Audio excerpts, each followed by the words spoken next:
Assalamualaikum warahmatullahi wabarakatuh. Halo semuanya, apa kabar?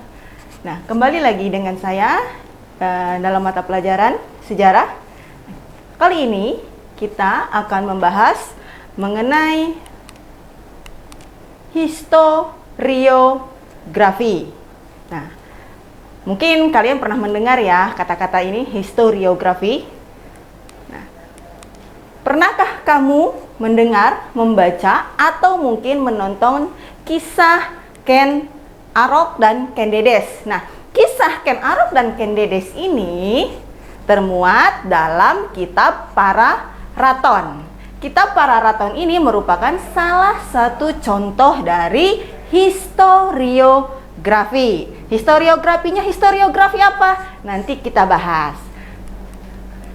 Nah, apa sih historiografi itu?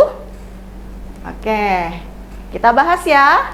Historiografi itu berasal dari bahasa Sanskerta, yaitu gabungan dua kata dari kata history yang artinya berarti sejarah dan grafi yang artinya deskripsi atau penulisan. Nah, bisa digabung ya. Jadi, historiografi adalah deskripsi atau penulisan sejarah. Nah, pengertian ini menurut bahasa Sanskerta. Jadi penulisan sejarah. Oke. Secara luasnya, historiografi adalah upaya menangkap dan memahami jejak-jejak masa silam dalam kehidupan manusia sebagai makhluk sosial. Nah, sampai sini paham ya mengenai pengertian dari historiografi, atau secara singkatnya bolehlah kita menganggap historiografi itu apa ya? Nah, historiografi itu adalah penulisan dalam sejarah. Lanjut. Nah, historiografi Indonesia. Di Indonesia, perkembangan historiografi itu ada 3 macam. Yang pertama ada historiografi tradisional. Yang kedua ada historiografi kolonial, dan yang ketiga ada historiografi modern. Nah, kita bahas satu-satu. Yang pertama adalah historiografi tradisional.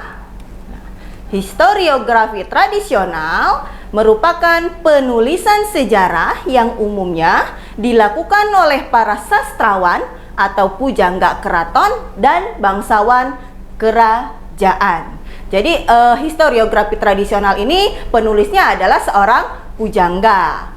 Kemudian ciri-ciri naskah historiografi tradisional. Nah, yang pertama ada istana sentris. Istana sentris ini menceritakan tentang kehidupan keluarga kerajaan. Maksudnya apa? Maksudnya yang dibahas di dalam historiografi tradisional di sini adalah hanya menceritakan mengenai kehidupan keluarga kerajaan, seperti silsilah, kemudian siapa saja raja yang memimpin. Jadi itu yang dibahas di istana sentris. Nah, tidak kehidupan rakyatnya itu sedikit dibahasnya atau bahkan tidak sama sekali. Yang kedua, cirinya adalah religius magis. Nah, sosok raja digambarkan sebagai seseorang yang memiliki kelebihan secara batiniah dan punya kekuatan goib. Jadi si raja ini dianggap memiliki kekuatan goib.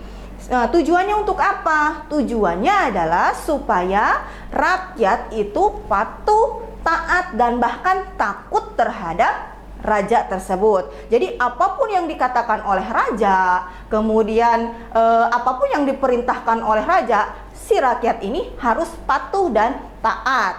Nah, bahkan ada yang mengibaratkan bahwa raja itu adalah wakilnya Tuhan.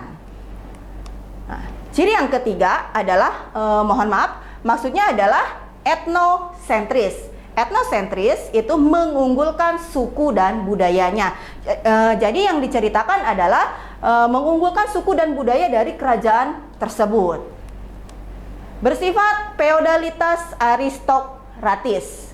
Nah, ini menceritakan hanya terpusat pada kaum bangsawan dan tidak ada sangkut paut mengenai kehidupan sosial ekonomi masyarakat umum. Ini hampir sama dengan istana sentris. Kalau istana sentris ini hanya keluarga, mengenai silsilah dari keluarga kerajaan. Nah, kalau feodal ini yang diceritakan hanya kaum bangsawannya. Bersifat regiosentris. Ini yang menonjolkan wilayah kekuasaan kerajaan tersebut. Misalkan Sriwijaya. Sriwijaya menguasai hampir sampai ke Asia Tenggara. Atau Majapahit. Majapahit menguasai hampir seluruh Nusantara. Nah, jadi yang dibahas di sini adalah hanya kekuasaan dari kerajaan tersebut. Jenis karya historiografi tradisional. Ada kitab, kemudian ada babat, dan yang ketiga ada hikayat. Nah, babat biasanya kepeninggalan Hindu-Buddha, dan hikayat peninggalan dari kerajaan Islam. Nah, contoh historiografi tradisional, ada babat tanah Jawa, kemudian serat Pararaton, ada hikayat Raja-Raja Pasai, dan negara Kertagama. Ini adalah contoh historiografi tradisional. Ini contoh dari historiografi masa Hindu-Buddha. Kalau yang ini adalah peninggalan dari Islam. Nah, ini juga sama. Ini prasasti, ada serat dan ada kitab. Nah, hikayat historiografi tradisional. Nah, dimulai sejak masa Hindu-Buddha dan berakhir ketika masa Islam. Nah, yang kedua yaitu adalah historiografi kolonial. Nah, ini adalah suasana kolonial Belanda. Tentu ya, kalau mendengar kata kolonial kita sudah pasti tahu kolonial berarti Belanda. Ya, jadi masa kolonial ini adalah masa di mana ketika negara kita dijajah oleh Belanda. Nah, historiografi kolonial adalah historiografi yang ditulis pada saat pemerintahan kolonial Belanda, yakni sejak zaman VOC sampai ketika pemerintahan Hindia Belanda berakhir dan takluk kepada Jepang pada tahun 1942. Nah, ini ada ciri-ciri historiografi kolonial. Yang pertama, penulisnya adalah orang Eropa, bersifat Eropa sentris dan fokusnya ke Belanda sentris. Ini juga jadi yang dibahas di sini adalah pemikiran orang-orang Eropa. Jadi yang dibahas adalah semuanya tentang Eropa atau Belanda. Nah, ini ditulis oleh orang Belanda, kemudian tujuannya untuk menguatkan kekuasaan pemerintah Belanda, dan penulisnya sudah menggunakan tradisi studi sejarah kritis. Artinya berarti sudah bisa dipertanggungjawabkan ya. Kemudian ada contoh historiografi kolonial. Nah, ini adalah buku-buku peninggalan dari kolonial. Yang ketiga, ada historiografi nasional atau modern. Nah, historiografi nasional atau modern adalah penulisan sejarah yang mengungkapkan kehidupan bangsa dan rakyat Indonesia dalam sejarah aktivitasnya, baik politik, ekonomi, sosial, maupun budaya, dan sudut pandang bangsa Indonesia. Ciri-ciri dari historiografi modern. Yang pertama adalah Indonesia sentris. Yang ini yang dibahas adalah mengenai di Indonesia, semua kehidupan orang-orang Indonesia yang dibahas di sini.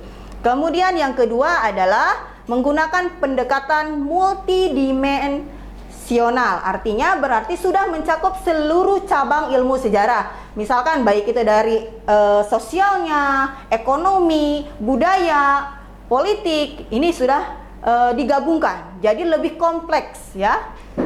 Yang ketiga, cirinya adalah disusun oleh orang-orang atau penulis-penulis Indonesia sendiri. Jadi tidak ada yang menulisnya itu orang luar, tidak. Semuanya ditulis oleh orang-orang Indonesia. Dan yang keempat, itu adalah mengandung karakter atau nation building, pembangunan karakter bangsa. Ya, nah ini contoh dari historiografi nasional. Ini buku sekitar perang kemerdekaan. Ini contoh historiografi modern. Ini adalah buku yang ditulis oleh Jenderal Besar A.H. Nasution. Oke, terima kasih. Demikian pembahasan yang dapat saya sampaikan untuk kali ini.